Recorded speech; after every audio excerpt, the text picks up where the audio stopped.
কোন সেই 6টি গুণ যে গুণ একজন মুত্তাকি মানুষের মধ্যে অবশ্যই থাকতে হবে, এবং এই গুণগুলো আমাদেরকে কিয়ামতের ভয়াবহতম দিনে আল্লাহর কাছ থেকে মাগফিরাত এনে দিবে এবং জান্নাত নিশ্চিত করে দিবে। জানা দরকার আছে না নাই? আসুন আমরা সেই 6টি গুণের সাথে পরিচিত হই। যদিও মুত্তাকিদের প্রায় 40টিরও বেশি গুণের কথা কোরআনে আল্লাহ তাআলা আলোকপাত করেছেন। নবী করিম সাল্লাল্লাহু আলাইহি সাল্লামের বহু হাদিসে মুত্তাকিদের বহু গুণের কথা আলোকপাত হয়েছে। সেগুলো নিয়ে একটি দীর্ঘ আলোচনায় আমরা চেষ্টা করেছি মুত্তাকিদের কোরআন হাদিসে যতগুলো গুণ বলেছে সে সবগুলোকে একত্র করার। আজকে শুধুমাত্র আমরা সূরা আলে ইমরানের 133 থেকে 36 আয়াতগুলোর মাধ্যমে এখান থেকে মুত্তাকিদের 6টি বিশেষ গুণের কথা উল্লেখ করব। এই গুণগুলো যদি আপনার মধ্যে থাকে তো আল্লাহর শুকর আদায় করবেন, আর যদি না থাকে এই মজলিসে বসে এইখানেই মনে মনে নিয়ত করবেন যে আল্লাহর কোরআনে একটা গুণের কথা বলা আছে অথচ আমার মধ্যে নাই, আমি কেমন মুসলমান। অতএব এই মসজিদ থেকে নিয়ত করবেন, তাহলে এই গুণটা আমাকে অর্জন করতে হবে ইনশাআল্লাহ। আল্লাহ তাআলা আমাদের সবাইকে এই গুণগুলো অর্জন করে যাওয়ার তৌফিক দান করুন। মোহতারাম হাজরিন, আল্লাহ রাব্বুল আলামিন বলেছেন ওয়াসারিউ ইলা মাগফিরাতিন মির রাব্বিকুম ওয়া জান্নাতিন আরদুহা কাআরদিস সামাওয়াতি ওয়াল আরদ। তোমরা আল্লাহর মাগফিরাতের দিকে দৌড়াও, প্রতিযোগিতা করো, অগ্রসর হও এবং জান্নাতের দিকে অগ্রসর হও, যে জান্নাতের প্রস্থ এই নবমণ্ডল এবং ভূমণ্ডল সমূহের যে দূরত্ব আছে এ দুইয়ের মধ্যে যত পার্থক্য আছে এরকম সেই জান্নাতের দিকে তোমরা দৌড়াও, প্রতিযোগিতা করো, সেদিকে অগ্রসর হও, মুসারাআ করো। আল্লাহর মাগফিরাত এবং জান্নাতের দিকে তোমরা অগ্রসর হও, সেদিকে অগ্রসর হও, সেদিকে আগাও। যেই জান্নাত আল্লাহ তৈরি করেছেন উইদ্দাত লিল মুত্তাকিন, মুত্তাকিদের জন্য। জান্নাত কাদের জন্য তৈরি হয়েছে ভাই? মুত্তাকিদের জন্য। নামে মাত্র মুসলমান, তাকওয়া তাহারাতের নামগন্ধ নাই, জান্নাত তাদের জন্য তৈরি হয় নাই ভাই। জান্নাত তৈরি হয়েছে আল্লাহর সেসব বান্দাদের জন্য যারা শুধু নামে মুসলমান না, যারা মুসলমানের মধ্যে আফার ক্লাসের মুসলমান, যারা মুত্তাকি। আল্লাহ তাআলা আমাদের সবাইকে মুত্তাকি হওয়ার তৌফিক দান করুন। ভাইরা আমার, মুত্তাকি হওয়ার চেষ্টা করব তো ইনশাআল্লাহ। আসুন মুত্তাকিদের বৈশিষ্ট্য জেনে নেই। কি তাদের বৈশিষ্ট্য? 1 নম্বরের বৈশিষ্ট্য আল্লাহ তাআলা বলছেন আল্লাযীনা ইউনফিকুনা ফিস সাররাই ওয়াদ দাররা। 1 নম্বরের বৈশিষ্ট্য হলো তারা সুখে দুঃখে, যখন তাদের সচ্ছলতা থাকে তখন, আবার যখন টাকা পয়সার টানাটানি থাকে তখন, সব সময় তারা আল্লাহকে খুশি করার জন্য যে জায়গায় দান করলে আল্লাহ খুশি হবেন, ভালো কাজে, অসহায় মানুষের সেবায়, মসজিদ মাদ্রাসায়, কল্যাণমূলক কাজে, সাদকায়ে জারিয়ায়, যে কোনো ভালো কাজে আল্লাহকে খুশি করার জন্য দান করে। দুনিয়ার মানুষের জন্য কাছে বাহবা পাওয়ার জন্য না, দান কার জন্য হবে? আল্লাহকে খুশি করার জন্য। এমনকি আরশের নিচে ছায়া পাওয়া মানুষগুলোর মধ্যে থেকে 7 শ্রেণী মানুষের ভিতরে 1 শ্রেণী হলো যারা দান করে, এমনভাবে দান করে যে তারা এক হাতে দান করে, অন্য হাতও টের পায় না। আর আমাদের তো আজকাল আল্লাহ তাআলা কোনো ভালো কাজ করার তৌফিক দিলে, একটু দানের তৌফিক দিলে, আমরা নাম বলতে বলতে, প্রকাশ করতে করতে, নাম ফুটাইতে ফুটাইতে, জাহির করতে করতে ওইটার সওয়াবের আর কিছুই বাকি থাকে না, বরং সেটা শিরকে আসগরের গুনাহে লিপ্ত হয়ে যেতে হয় রিয়া করার কারণে। মোহতারাম হাজরিন, এই জন্য মুত্তাকিদের 1 নম্বরের বৈশিষ্ট্য হলো সচ্ছলতায় অনেকে দান করে, কিন্তু আল্লাহর এই মুত্তাকি বান্দারা শুধু সচ্ছল থাকলেই দান করবে না, দিনকাল যখন একটু খারাপ যায়, কেনা বেচা দোকানে একটু কম হয়, তখনও সে অকাতরে দেয়, দিতে থাকে, কোনো কার্পণ্য করে না। তাহলে এই বৈশিষ্ট্যটা আমাদের, যার মধ্যে যতটুকু ঘাটতি আছে, এই মাহফিল থেকে, মজলিস থেকে আসুন মনে মনে নিয়ত করে নেই যে ইনশাআল্লাহ এখন থেকে আল্লাহ তাআলা আমাকে যতটুকু তৌফিক দিবেন ওখান থেকে আমি কিছু আল্লাহর রাস্তায় দান করব, আল্লাহকে খুশি করবার জন্য দিব। এবং যখন আমদানি ইনকাম অনেক ভালো তখনও দিব, যখন ইনকাম নাই, একেবারে টানাটানি আছে, ওখান থেকে একটু বাঁচিয়ে হলেও দিব। কারণ আল্লাহ তাআলা আমার দানের পরিমাণ দেখবেন না, আল্লাহ দেখবেন আমার সামর্থ্যের তুলনায় আমি কতটুকু করলাম। ঠিক না বে ঠিক?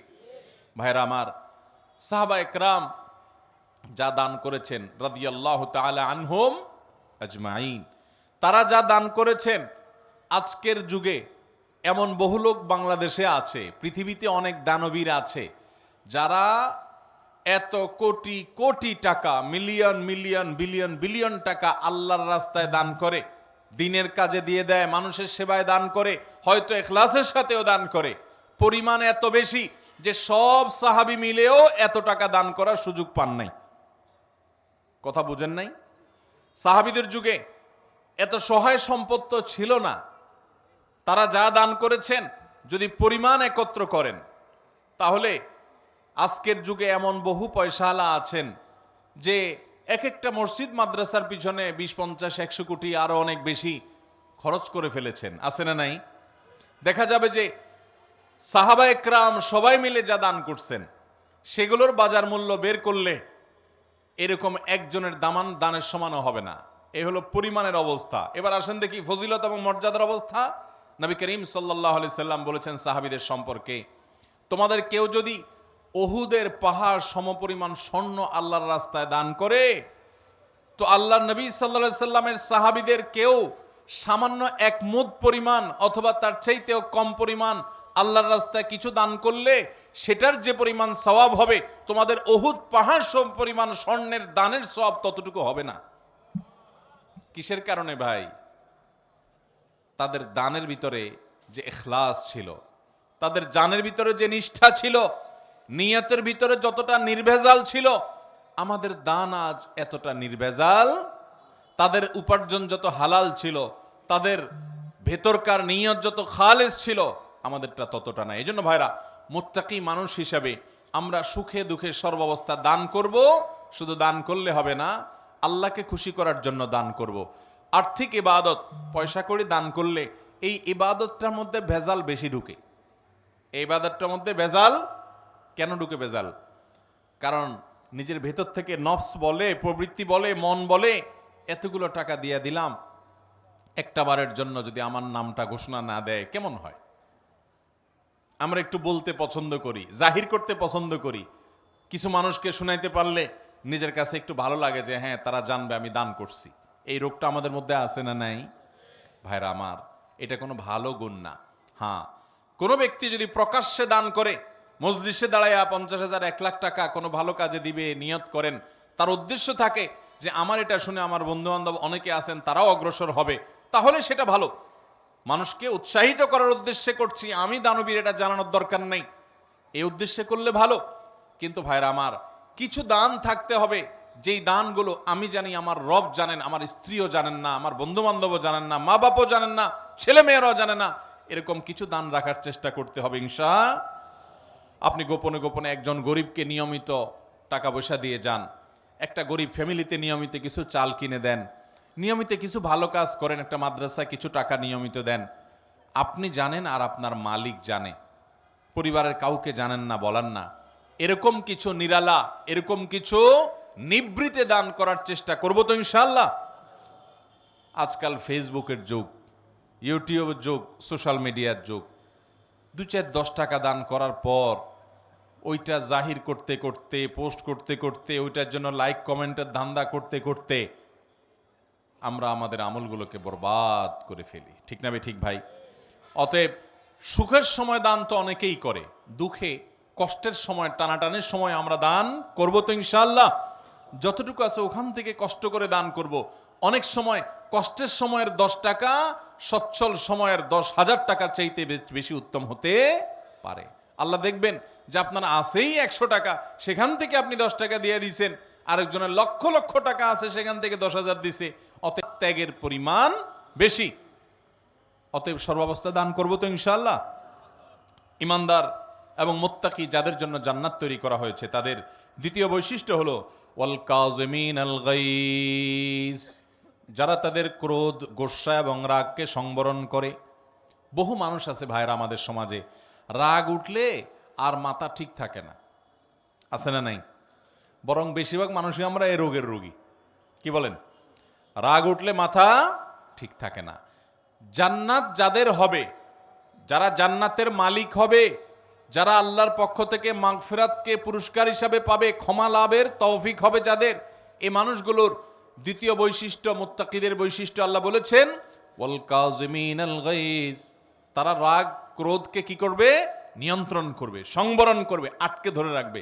একটা জায়গায় মারাত্মক মেজাজ গরম হয়েছে কারোর উল্টাপাল্টা কথার কারণে, এমন রাগ উঠছে, এখন মনে চাচ্ছে যে ধরে কয়েকটা লাগাই দেই, উথাম থাম মারি, দু চারটা মুখ খারাপ করে বলে ফেলি, একটু ভাঙচুর করি, চিল্লাচিল্লি করি, করার সুযোগও আছে।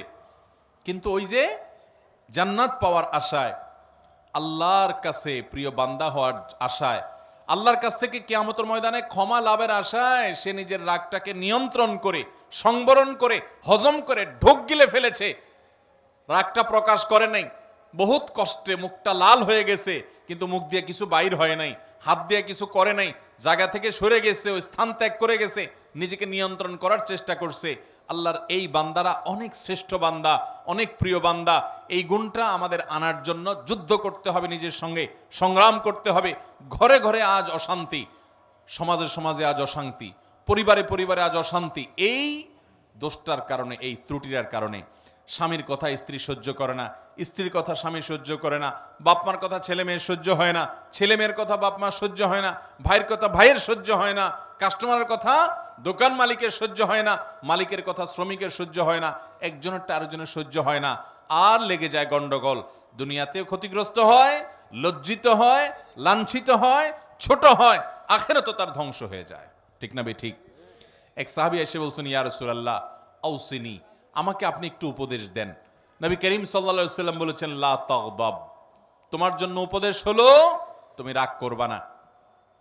বলেন যে ইয়া রাসূলুল্লাহ এটা বুঝলাম, আরেকটা উপদেশ করেন।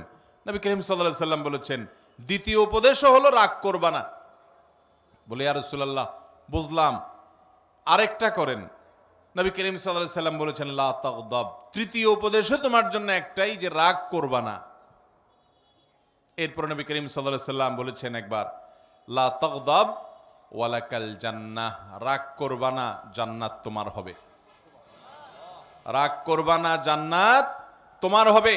বদরাগী বদমেজাজি ভাইয়েরা বোনেরা আমার, নিজেকে নিয়ন্ত্রণ করার চেষ্টা করব তো ইনশাআল্লাহ।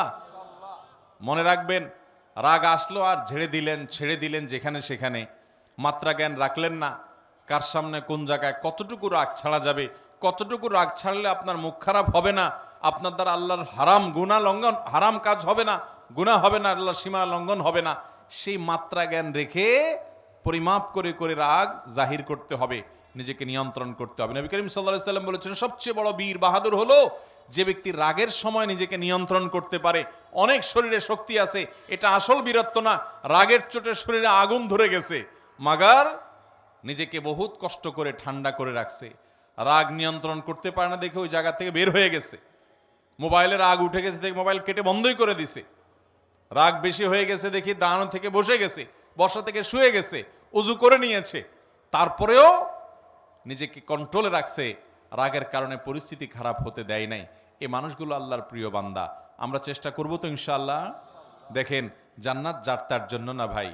বদমেজাজি হটমেজাজি রাগের চোটে যা তা বলেন, যা তা করেন, আপনার জন্য জান্নাত নয়। অতএব যুদ্ধ করব তো ইনশাআল্লাহ। শত সহস্র মামলা মোকদ্দমা, খুন, গন্ডগোল, ফাসাদ, মারামারি, এগুলো সব বন্ধ হয়ে যাবে যদি আমরা ইমানদাররা মুত্তাকিদের এই গুণটা অর্জন করি, ওয়াল কাযিমিনাল গাইস। চেষ্টা করব তো রাগ নিয়ন্ত্রণ করার ইনশাআল্লাহ। নাম্বার 3, ওয়াল আফিনা আনিন নাস। 3 নম্বর বৈশিষ্ট্য হলো এই মুত্তাকিদের জন্য, যাদেরকে আল্লাহ তাআলা মাগফিরাত পুরস্কার হিসাবে দিবেন। দুনিয়া থেকে মানুষ যাবে আখিরাতে ভয়ে নিজের অপরাধ পাপাচার নিয়ে পেরেশান থাকবে, আল্লাহ তাআলা বলবেন পুরস্কার নাও, পুরস্কার। পুরস্কার কি? তোমার সব গুনাহ মাফ করে দিলাম আর তোমার জন্য জান্নাত বরাদ্দ করে দিলাম। সেই বৈশিষ্ট্যগুলো অর্জন করতে পারলে, 6টা বৈশিষ্ট্য অর্জন করতে পারলে এই 2টি নিয়ামত পাওয়া যাবে ইনশাআল্লাহ। তার ভিতরে 3 নম্বর বৈশিষ্ট্য হলো ওয়াল আফিনা আনিন নাস, মানুষকে ক্ষমা করতে জানতে হবে। এটার জন্য একটা বড় কলিজা লাগে, এটার জন্য একটা বড় কলিজা লাগে। ছোট লোকরা এটা পারে না ভাই, ছোট মনের মানুষ, ছোট কলিজার মানুষ এটা পারে না। কি আমার সাথে এমন কথা বলল, এত বড় সাহস, এটা জীবনে ভোলা যায় না, আমি এটা কোনোভাবে ভুলতে পারবো না, না এটা আমার চোখের সামনে যেন না আসে। ঠিক আছে, রাগ যখন ওঠে, মাথা যখন হট মেজাজ হয়, তখন আপনার 1 দিন 2 দিন 3 দিন পর্যন্ত এরকম থাকতে পারে। শরীয়ত আপনাকে এতটুকু অনুমোদন করে, ঠিক আছে, রাগের চোটে মাথা গরম হয়ে 3 দিন আপনি এটা করতে পারেন। মাগার 3 দিনের জায়গায় 3 মাস হয়ে যাবে, 3 বছর হয়ে যাবে, আপনার রাগ একটু নিয়ন্ত্রণ হবে না, আপনি একটুও ক্ষমা করতে জানবেন না, তাহলে আপনি কোন মুখে আরশে আজিমের মালিকের কাছে কিয়ামতের দিন ক্ষমার আশা করেন? কথা বুঝাতে পারি নাই ভাই? আমরা আমাদের রব কিয়ামতের দিন ক্ষমা করুক চাই কি চাই না? যদি চাই তাহলে রবের গোলামদেরকেও ক্ষমা করা শিখতে হবে ভাইরা আমার। কাউকে যদি আপনি ক্ষমা না করেন, তার উপর অনেক জেদ থাকে, অনেক ক্ষোভ থাকে, অনেক রাগ থাকে আপনার ভিতরে, তাতে কষ্ট আপনার হবে কি হবে না? আরেকজনের প্রতি জেদ ক্ষোভ রাগের কারণে ভিতরে নিজের জ্বালা পোড়া হয় না, কষ্ট হয় না? আর যদি মাফ করে দেন, মাফ করলে যারে মাফ করছেন তার উপকার হোক বা না হোক, আপনার নিজের উপকার হবে, সাথে সাথে আপনার মনটা দেখবেন পাতলা হয়ে গেছে, আপনার মনটা যেখানে হালকা হয়ে গেছে, নির্ভার হয়ে গেছে, মনের ভিতরে মনে হবে একটা পাথর ছিল, পাথরটা জগদ্দল পাথর যেন সরে গেছে। যদি মানুষকে ক্ষমা করতে জানেন, মানুষকে ক্ষমা করবো তো ইনশাআল্লাহ। অনেক মানুষ আছে খুব শক্ত, লোহার মতো শক্ত, ক্ষমা করতে জানে না, একবার রাগ হইলে তো হইল, আছে না নাই? এগুলো কোনো ভালো মানুষের, ভালো মুসলমানের, ভালো ব্যক্তির এবং মুত্তাকির বৈশিষ্ট্য হতে পারে। আমরা মানুষকে ক্ষমা করব। এখন কথা হলো, আমি ক্ষমা করলে ও বারবার উল্টাপাল্টা করে, ওর ক্ষতি করে। ভাইরা আমার, ও যদি নিজের ক্ষতি করে সে ক্ষতিগ্রস্ত হবে, কিন্তু আমি তো ক্ষমা করে আল্লাহর কাছ থেকে পুরস্কার পাবো। অতএব আমার লাভ না লাভ নাই, আমি তো আমার নিজের লাভ বুঝবো।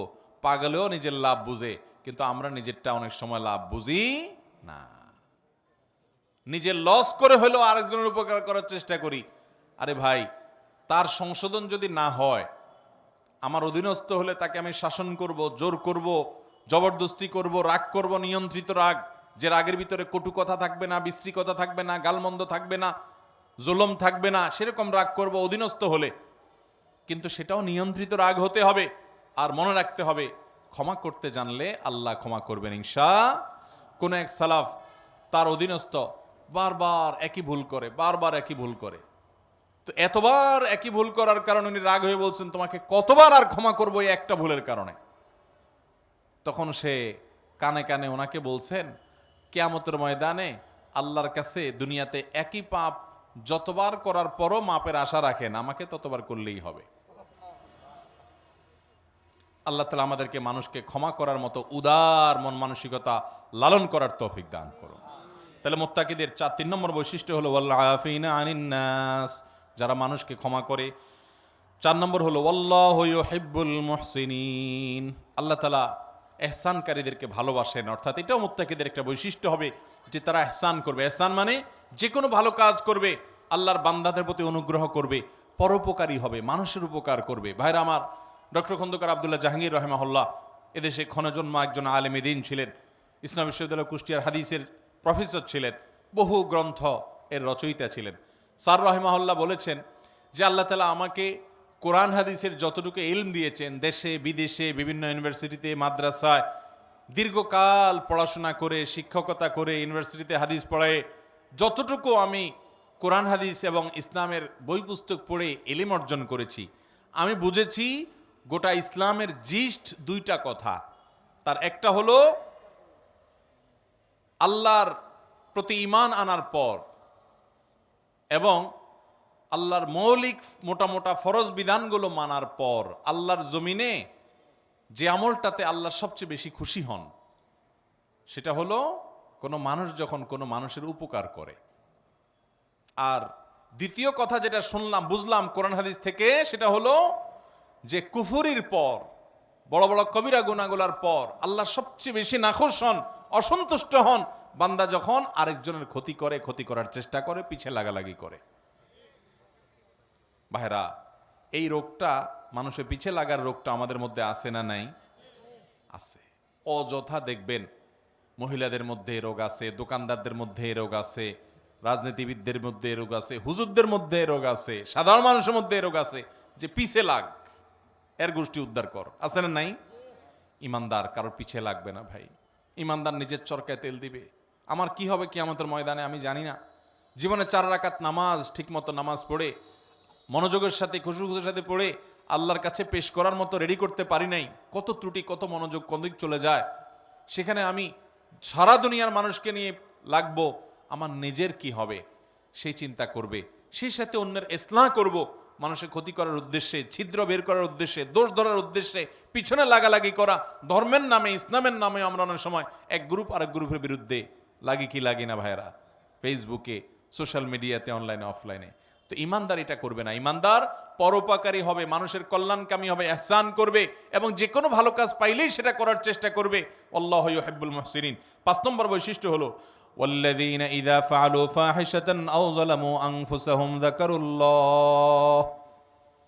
যারা কোনো অশ্লীল, অন্যায়, জেনা, ব্যভিচার, অপরাধমূলক যে কোনো কর্মকাণ্ড, কোন একটা গুনাহের কাজ করে ফেলেছে, কারো গীবত করে ফেলেছে, কাউকে কষ্ট দিয়ে ফেলেছে, বা কোনো একটা গুনাহ করে ফেলেছে, ওয়াল্লাযীনা ইযা ফাআলু ফাহিশাতান আও যালামু আনফুসাহুম, অথবা নিজের প্রতি নিজে অবিচার করেছে।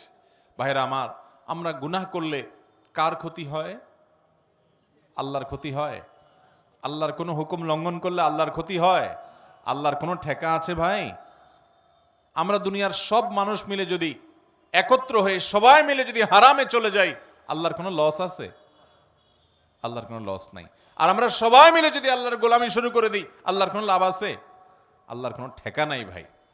তো এই জন্য নিজে অপরাধ করে, পাপ করে যে নিজের প্রতি যে অবিচার করি, আও যালামু আনফুসাহুম, নিজের প্রতি যদি নিজে অবিচার করেন, অশ্লীল কাজে লিপ্ত হন, এরকম কোনো কাজ করার পর যাকারুল্লাহ, আল্লাহর কথা স্মরণ হয়, রে আমার সৃষ্টিকর্তা আল্লাহ তো দেখছেন, তার কাছে তো জবাবদিহি করতে হবে, এটা মনে হওয়ার সঙ্গে সঙ্গে ফাস্তাগফারু লিযুনুবিহিম, সাথে সাথে ওই অপরাধের জন্য আল্লাহর কাছে মাপ চায়। ওমাইয়া ফিরুদ্দুনুবা ইল্লাল্লাহ, আর সে জানে আল্লাহ ছাড়া কেউ মাফ করতে পারবে না এই অপরাধ থেকে, এজন্য সে আল্লাহর কাছে ওইভাবে কায় মনোবাক্যে মাপ চায়। এই বৈশিষ্ট্যটা থাকবে যাদের, মুত্তাকিদের, যে কোনো গুনাহ হলে, মানুষ হিসাবে গুনাহ হয়ে যেতে পারে, যখনই গুনাহ হয়ে যাবে সাথে সাথে বিলম্ব না করে দ্রুততার সাথে আল্লাহর কাছে মাপ চাইবে, আল্লাহর কথা স্মরণ হবে, আরে আমি তো এটা করতে পারি না, ইমানদার হিসাবে, জান্নাত প্রত্যাশী মানুষ হিসাবে সে আল্লাহর কাছে মাপ চাবে। 6 নম্বর বৈশিষ্ট্য হলো ওয়ালাম ইউসিরু আলা মা ফাআলু ওয়া হুম ইয়ালামুন, এবং একটা পাপ একবার হয়ে গেলে নিজেকে নিজে সে ভৎসনা করে, রাগ করে, নিয়ন্ত্রণ করে, আর সে সেই অপরাধের ধারে কাছেও যায় না। একবার হয়ে গেছে, আল্লাহর কাছে মাপ চাইছে, আর যেন না হয় সেজন্য সে আপ্রাণ চেষ্টা করে। এটা হলো 6 নম্বরের বৈশিষ্ট্য।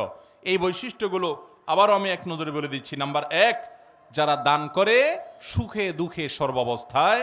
নাম্বার 2, যারা নিজের রাগ গুসাকে নিয়ন্ত্রণ করে, কন্ট্রোল করে। নাম্বার 3, যারা মানুষকে ক্ষমা করে।